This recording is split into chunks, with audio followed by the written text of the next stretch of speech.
مجتمع ورزشی الماس هوتک با هزینه بیش از 4.5 میلیون افغانی در ولایت بغلان افتتاح شد. در مراسم افتتاح این مجتمع ورزشی، مسئولان این ولایت بر اهمیت گسترش زیربناهای ورزشی و حمایت از ورزشکاران تاکید کرده افتتاح این پروژه را گام مهم در راستای رشد ورزش و فراهمسازی زمینه مناسب برای تمرین و برگزاری رقابت‌های ورزشی عنوان کردند. شراسی خپل په دې ولایت کې سرمایه گذاری وکړي او دغسې خپل ملت ته داسې یو خدمت عرضه کړي وړاندې کړي تر څو چې زموږ وطنوال د دې خدماتو څخه برخمن شي.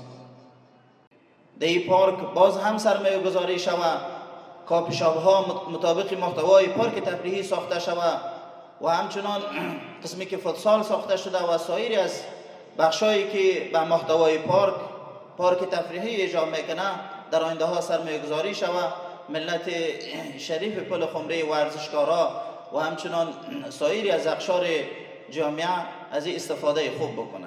مسئولان مجتمع ورزشی الماس هوتک در مراسم افتتاح این مجتمع گفت که این مجتمع با تجهیزات و امکانات لازم آماده ارائه خدمات به ورزشکاران بوده و نقش مؤثر در توسعه ورزش، برگزاری فعالیت‌های ورزشی و تشویق نسل جوان به فعالیت‌های ورزشی خوانده است. دغه تقریبا 4.5 میلیون د جوړ سو نن دوشنبه افتتاح وسوله مشتریانو ته ان شاء الله تعالی مشکلات بنی دا مې د ځوانانو لپاره جوړ کړی د ځوانان داسې دلته په آزاده فضا کې خپل فوتبال لوبه وکړي.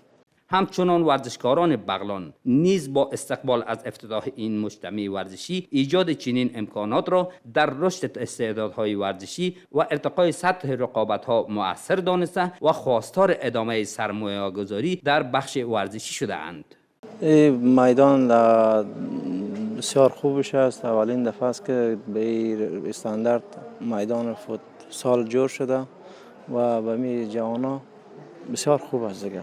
یک میدان سایه بسیار باز، بسیار با علاقمندی و مردم فوتبال میکنه اینجا.